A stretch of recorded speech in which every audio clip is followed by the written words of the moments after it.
Hai guys, welcome back to my channel. Jadi hari ini aku bakal buat video Medical School Must Have. Jadi di video ini aku bakal ngejelasin kalian tentang barang-barang apa aja sih, atau kayak semacam buku apa aja yang anak FK itu harus punya. Nah ini tuh terutama buat maba yang masih bingung nih, kayak aduh gue beli buku apa ya buat nanti gue kuliah kayak gitu, atau kayak gue butuh alat-alat apa ya yang harus gue punya biar bisa belajar kayak gitu.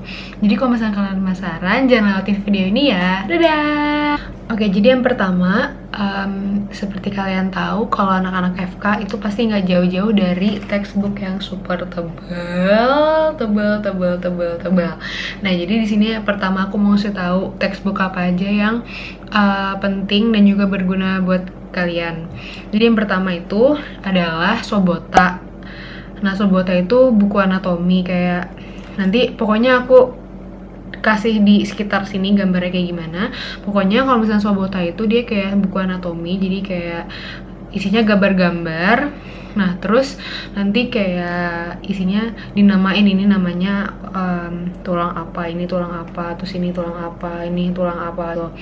Nah terus juga ada lagi namanya Moore Anatomy.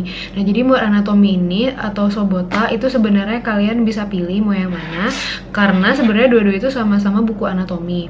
Tapi kalau misalkan yang Moore ini dia lebih gambarnya itu dia lebih sedikit, tetapi dia lebih banyak penjelasannya. Yang kedua ada buku fisiologi. Nah namanya itu Guyton and Hall. Nah itu kalian harus punya banget.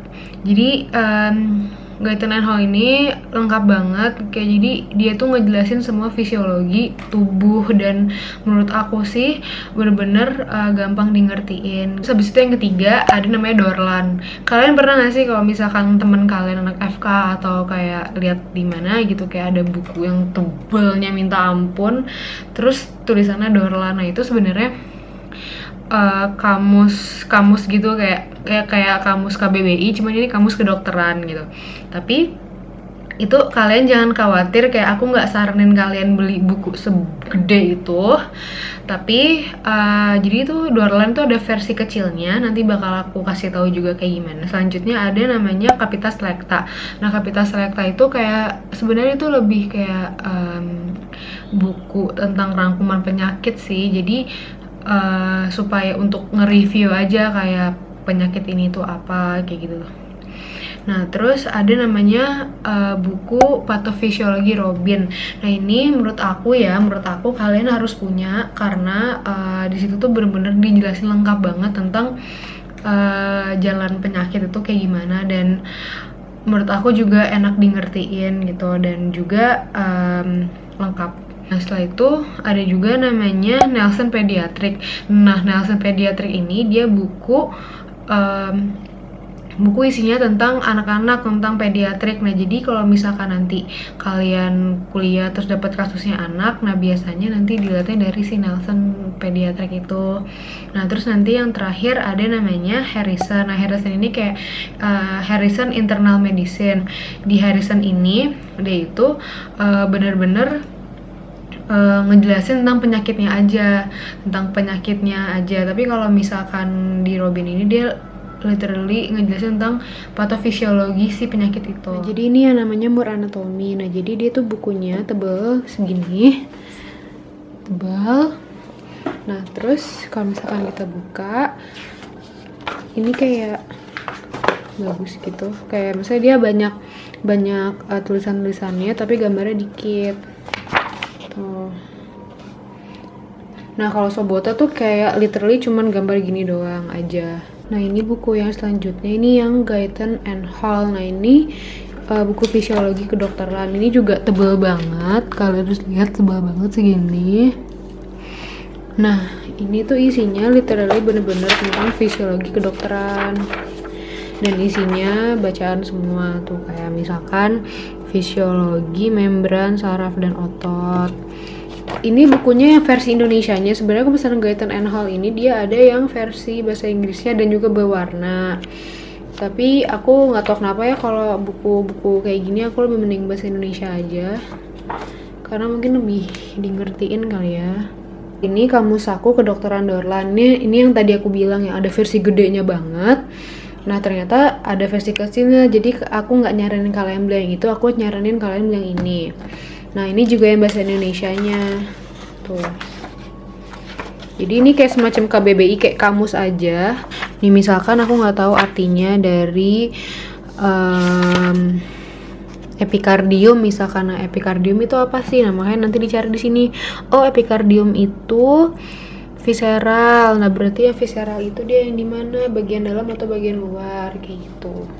Nah, kalau yang ini selanjutnya ada namanya capita selecta. Ini ada 2 jilid. Ini jilid pertama, ini jilid kedua.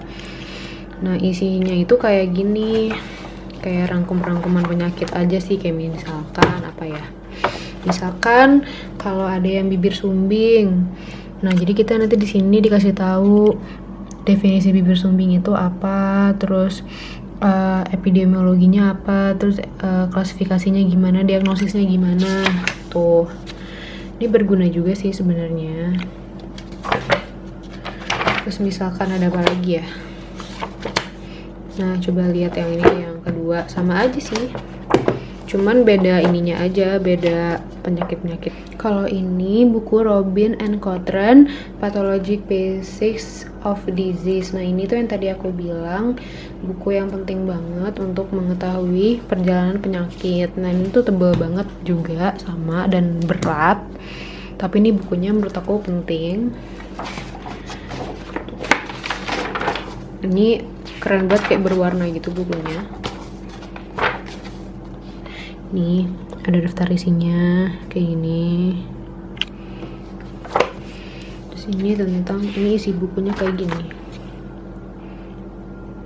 Kalian jangan capek-capek ya ngelihat banyak tulisan kayak gini dan gambar-gambar yang agak menyeramkan, tapi nanti kalian bakal biasa kok.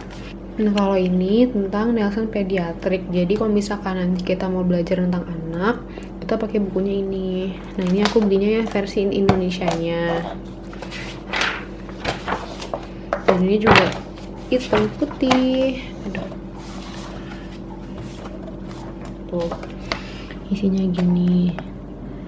Ini tentang perkembangan anak-anak. Kalau misalkan contohnya kayak 2 minggu, anak itu udah bisa ngapain, kayak udah bisa kepala bergeser ke kanan dan kiri gitu, terus udah bisa kenal wajah juga tuh. Jadi tadi aku udah ngejelasin seputar buku-buku apa aja yang penting di FK. Nah tapi aku nggak bilang harus banget beli bukunya, karena itu kan berat banget kan semuanya. Kalau misalnya kalian punya, menurut aku kalau misalnya emang kalian lebih suka yang simple-simple, kalian bisa download e-booknya, terus nanti kalian masukin ke tab atau ke iPad kemana, jadi kalian bisa bawa-bawa, jadi kalian nggak perlu beli buku sebanyak dan semahal itu. Jadi sekarang aku mau jelasin tentang alat-alat apa yang harus kalian punya kalau misalnya kalian masuk FK. Nah yang pertama pastinya stetoskop. Nah ini tuh penting banget.